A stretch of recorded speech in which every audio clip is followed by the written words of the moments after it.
All right, it's 9 a.m. Like to call a meeting in order. I'm going to have Keen Hudson set in to make quorum.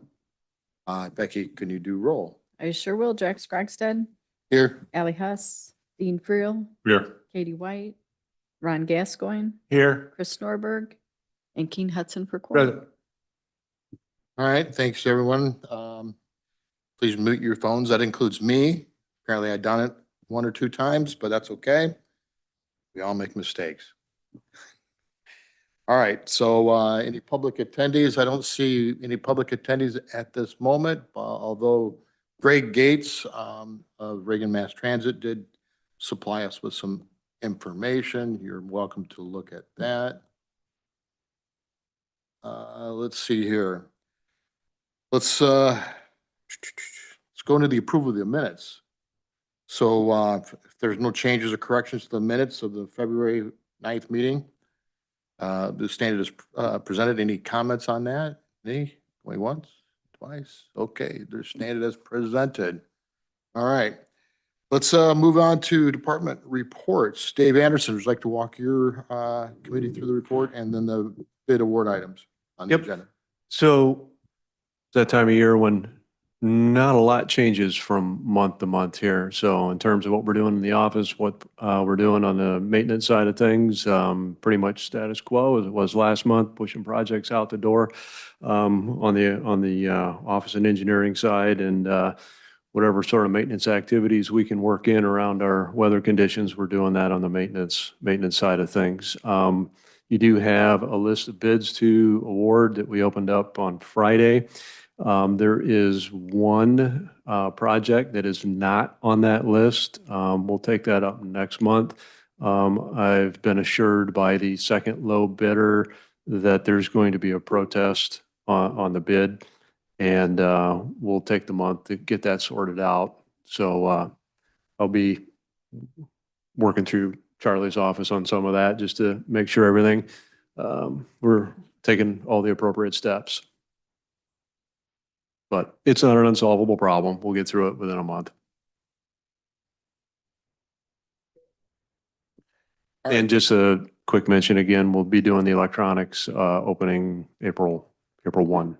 Yes, that is a popular topic. A lot of people that are asking me about it, so I pass it on to them. All right, so is there a motion to award the bids received on March 6th, 2026 for the project presented to the committee and provided to the public on the March agenda, subject to the Highway Commissioner concurrence as applicable at IDOT review? First by Dean Friel, seconded by Keen Hudson. Any comments or discussion on that? Thank you. None? All those in favor signify by saying aye. Aye. All opposed? Did you get that abstention? Thank you. All right. Any more, Dave? All good? All right. All right, let's move on to the assessor's office. Jennifer, would you like to walk your department and Sammy's report if you could? Good morning. Sure, Sammy's not here this morning, but I can walk you through both reports. For the assessment office, regular office functions, we've been keeping up with our regular daily duties. The homestead exemptions have been pretty busy with people coming in, and we've been assisting with keeping up with those homestead exemptions and renewals. The mapping is current through February in our office. The deed transfers are temporarily on hold because we are still working in the 2025 assessment year in the taxing software. So we won't be able to enter our deed transfers until we roll to 2026, but otherwise we're up to date on everything. The 2026 general reassessment townships will include basically the middle of the county: Ashton, Bradford, Franklin Grove, Nachusa, Amboy, Lee Center, May, and Sublette. So parcels in these townships are currently starting to be reviewed using our aerial imagery and change detection tools. Field inspectors are also collecting photographs to verify for verification and review. So we're starting on the 2026 review year while we're wrapping up the 2025 taxing year. Board of Review for 2025 met several times this past month to review the appeals for 2025. Notices of proposed assessment changes were emailed and mailed on this past Friday, March 2026. If you remember, last year is the first year that we tried emailing in addition to sending out by mail the notices as a courtesy, because we have a short turnaround time for getting hearings scheduled. And we felt by adding that extra layer of sending by email, if we have an email address that was provided on their appeals, gives the taxpayer that extra amount of time of notification to get that hearing scheduled if they wish to. So that's been working out well. So we did get those sent out. Hearings are going to be scheduled for Wednesday, March 18th and Thursday, March 19th. There was a total of 55 appeals docketed, representing 67 parcels.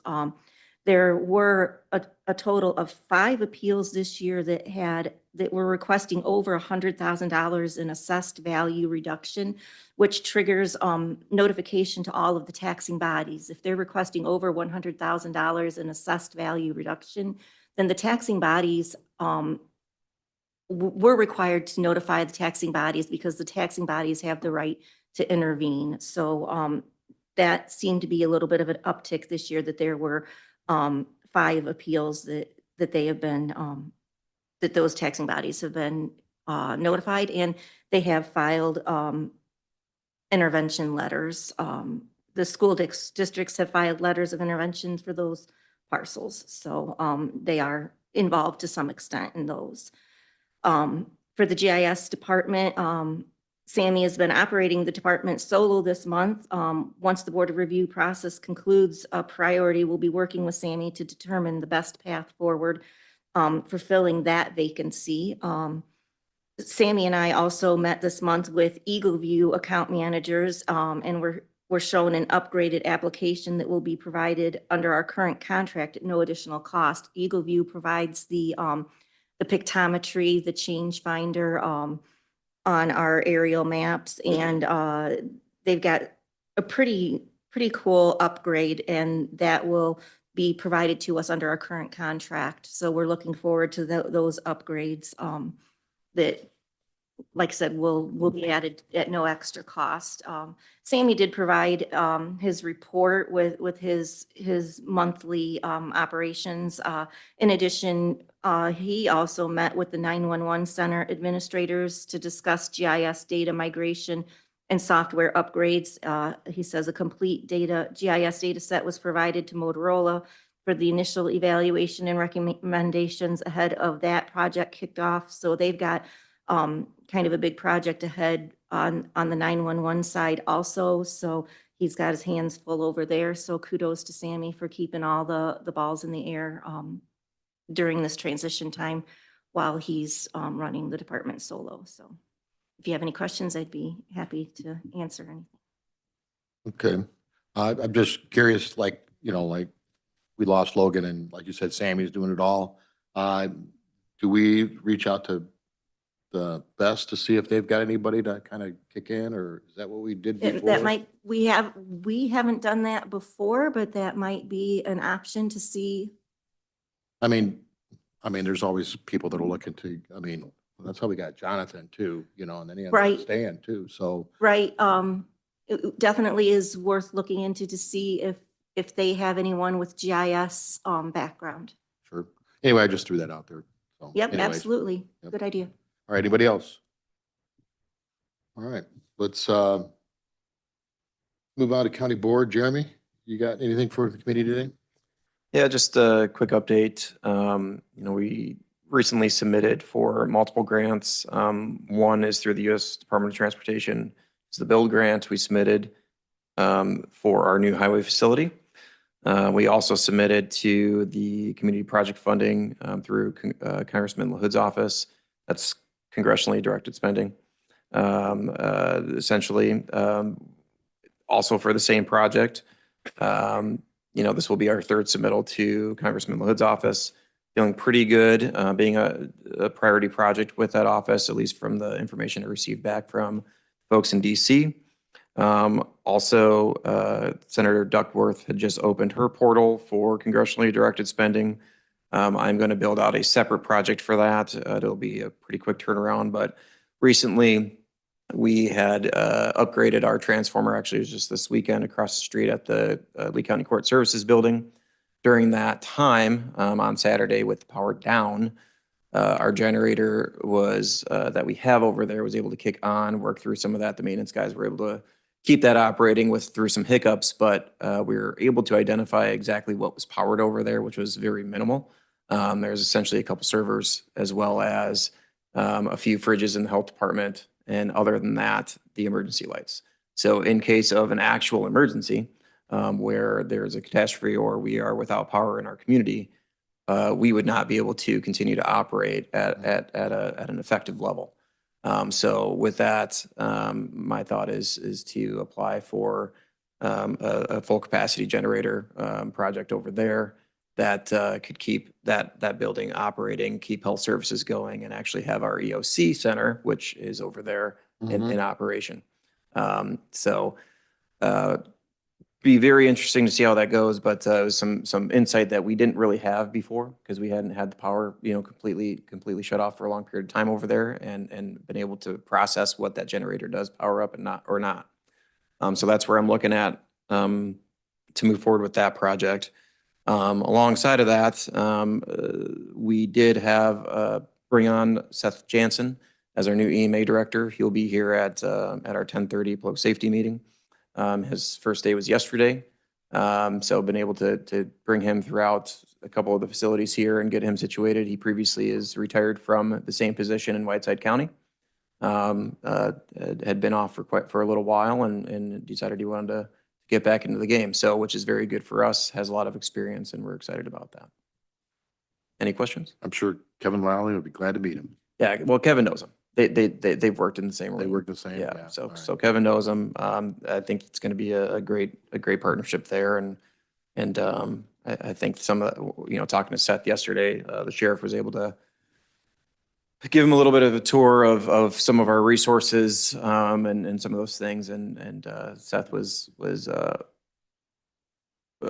little overwhelmed with how many resources we actually have. Kevin was really good at acquiring and making sure that we were prepared.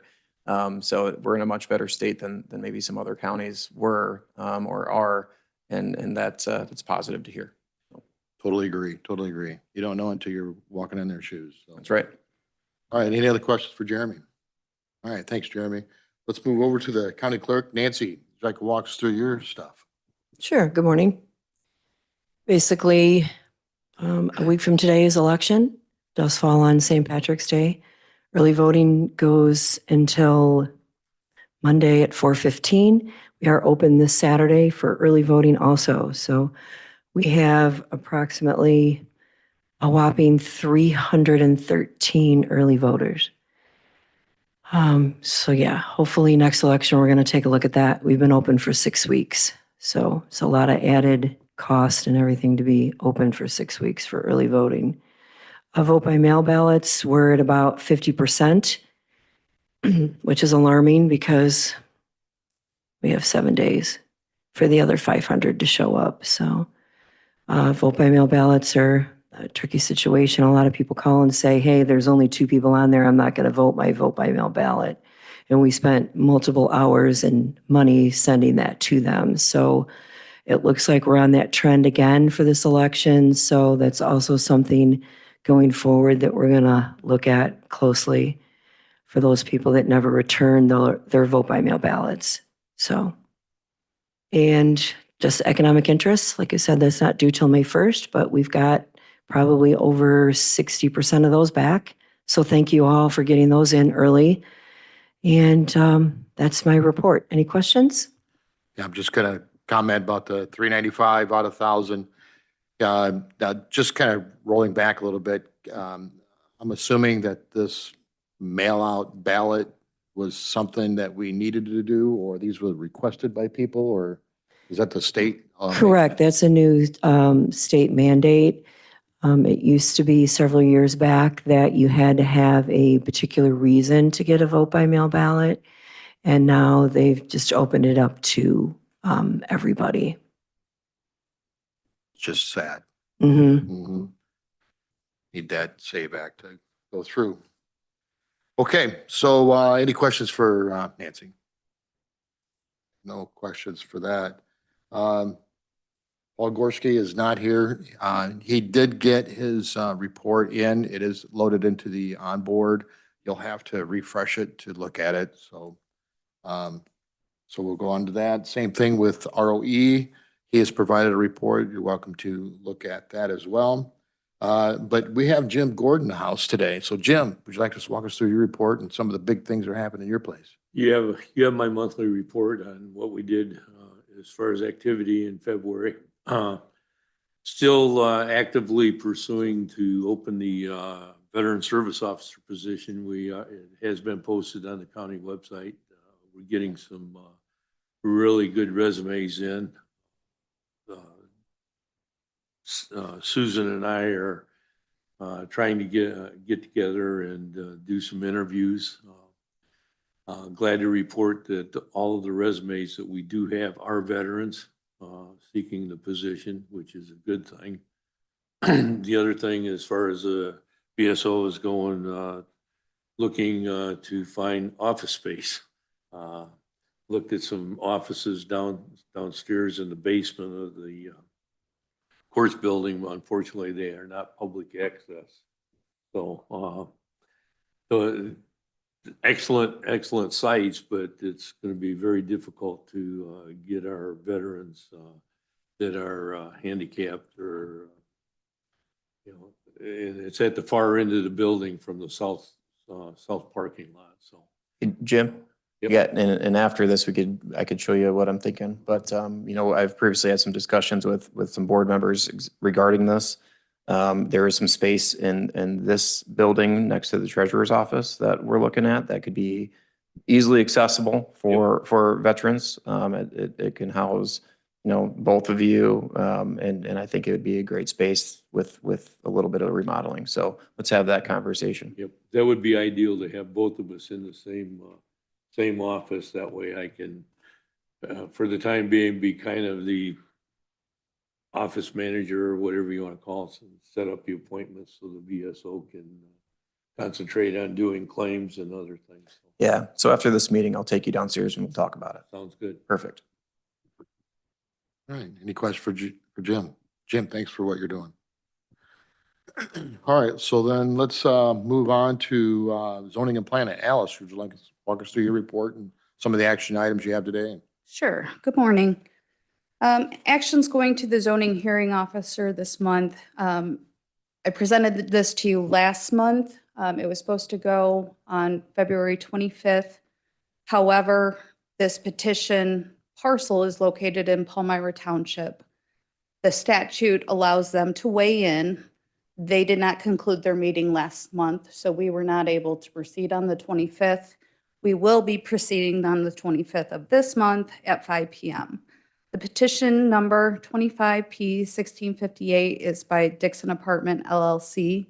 This is regarding the former Magnuson Hotel, and they are requesting to take the zoning from C3 to R4, which would be the multifamily residential district for the purpose of operating an apartment complex. Last night, I did attend the final Palmyra Township meeting. There was a pretty good turnout, and the majority of the people are not in favor of this petition. The public is traumatized from what took place formerly at that hotel. They are very concerned going forward. I think it needs to be known that we all recognize how bad Magnuson was, and no one wants a repeat of that. And so the county has done a couple of things so that we make sure that we don't end up back in that same position. The primary one is the adoption of the building codes. That will be coming to you this month and we will be asking that it be held over till April and be voted on in April. with the adoption of building codes, that will give us a lot more teeth in dealing with problems and issues at these structures. The other thing is when we change the use and go from a commercial use to a residential use, that is going to trigger the need for the owners to come into compliance with things such as ADA, so installation of an elevator, and fire safety, so sprinklers. So those are a couple of big things that will occur if this zoning is changed. When we look at that area, it is primarily residential. The only commercial parcels are the hotel and the surrounding area. Other than that is a residential subdivision. Immediately adjacent to this Magnuson Hotel site is R4 multifamily residential units. There is currently, it would be adjacent to existing apartment buildings. One of the big misconceptions that we're hearing is that this is going to be low income. It is not. That the owners have stated that this is not going to be low income. There are several factors that would play into being able to qualify for state and federal benefits when it comes to low income housing. One of the primary factors that the state is looking for when they are going to grant funds is proximity to amenities. Now, we know this area is between Dixon and Sterling, and there is nothing out there within walking distance. No grocery store, no gas station, no drugstore, nothing. So in the eyes of the state, this is not an ideal area to bring in low-income housing. There is no one that it is going to serve when it is out that far. Last night, the Palmyra Township did recommend no objection. That will go to the Palmyra Township Board tonight. If Palmyra does object, that will force a supermajority before the county board, meaning that we would need at least 15 yeses or 15 noes in order for it to go one way or the other.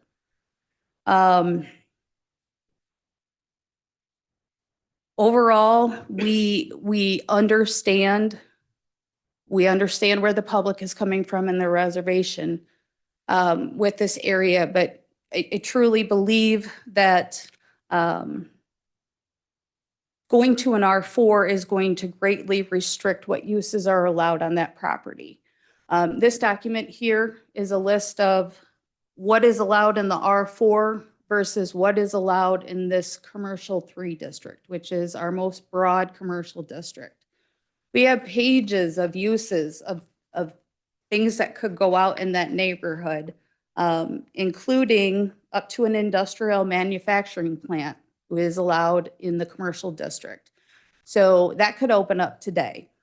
If you go to the R4, it's going to restrict these uses to primarily residential uses, childcare facility, childcare home, churches and religious facilities, fire stations, libraries, multifamily housing, nursing homes, retirement communities, public utility service facilities, 1 and 2 family dwellings.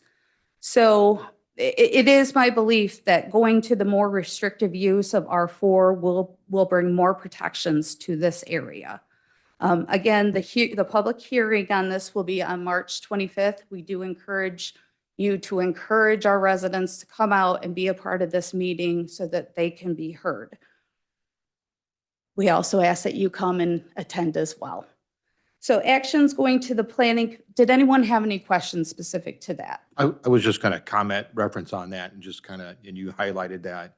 So this is a pretty heated subject. So county board members are going to be phone called, emailed, and which is expected. But I want also all the board members to either attend the 25th meeting or at least watch it after it happens, so you can listen to the facts. A lot of people are dealing with it. I haven't made up my mind. I haven't heard anything either.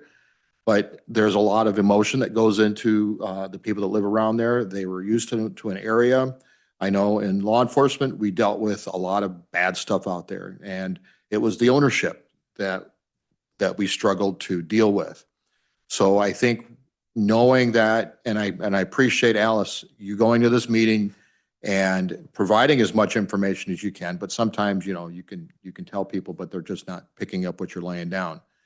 And I appreciate you giving this information, you know, to help explain some of the things. And I believe too, I like that if we're going to change this to this particular area, we'll have a little more grasp on how we can enforce certain things out there and help the public in that area. And also we need more housing. We need more housing in Lee County. So, I mean, Absolutely. that's my 2 cents, and that would help with, you know, I don't know if it would help with the costs and taxes, not much, but you know, just the more people we have houses out here, it'll help a little bit with our housing, our property taxes. But anyway, that's my comment on that. Anybody else on that topic?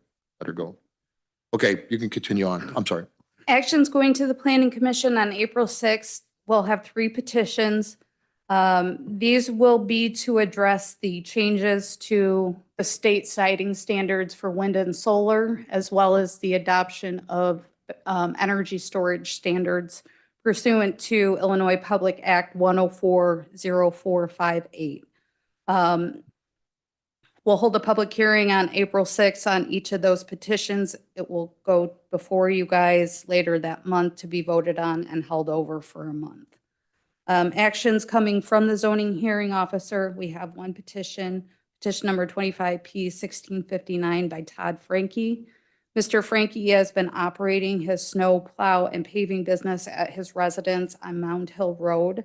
Under our code, this does require a special use permit.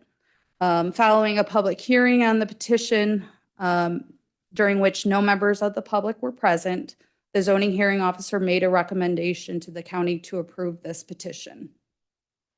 There was 2 conditions related to this. 1, no outdoor storage unless he obtains a separate special use permit pursuant to that. He has stated he has no intentions to store anything outdoors. The second is that should Mr. Frankie sell his business to an owner other than one of his heirs or close the business, the special use permit will cease to exist. Actions coming from the Planning Commission this month, we have petition number 25PC83. This is the petition for text amendment for the building codes. We held the public hearing on this earlier this month. I believe it was March 6th. No members of the public were present, and following the public hearing, the Lee County Regional Planning Commission made a recommendation to approve this petition. In other items, we did receive, my office did receive a building permit application for Pulse Solar. That is a 5 megawatt community solar project located on Kilgore Road. That is in addition to Woosung Solar, which is located on Pilgrim Road, also 5 megawatts, and Meadow Solar, which is located by the Dixon Park District, also 5 megawatts. My office is currently working to permit all 3 of those projects at this time. Recently, Joe Bay and I attended UCCI with board members Tom Kitson and Jason Anderson for its presentation on zoning and land use, as well as 2026 FOIA updates.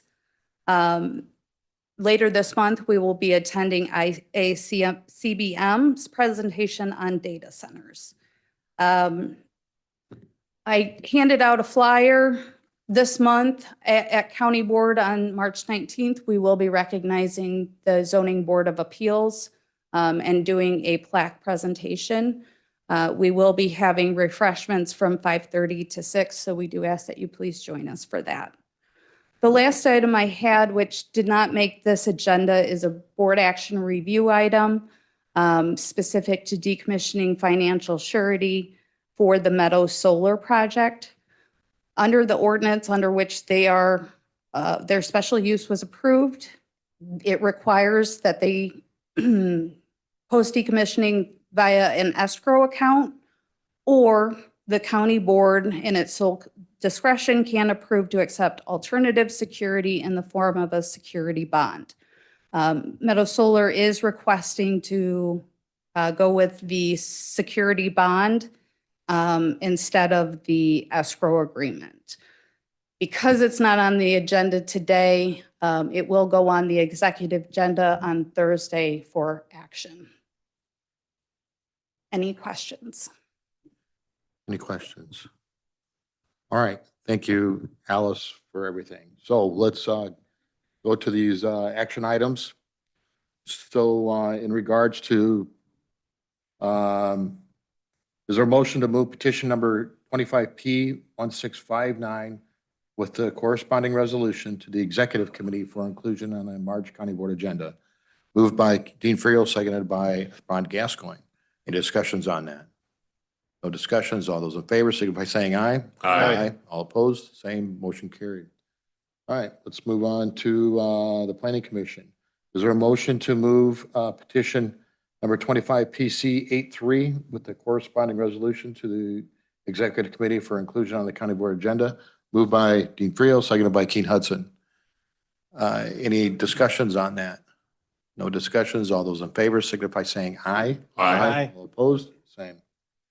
And then, is there a motion to move the energy storage moratorium resolution to the executive committee for inclusion on the Marge County Board agenda? Moved by Ron Gascoigne, seconded by Dean Friel. Any discussion on that one? No discussion. All those in favor signify by saying aye. Aye. All opposed, same, motion carried. All right. And then we have no unfinished business, no new business. Motion to adjourn. Moved by Dean Friel,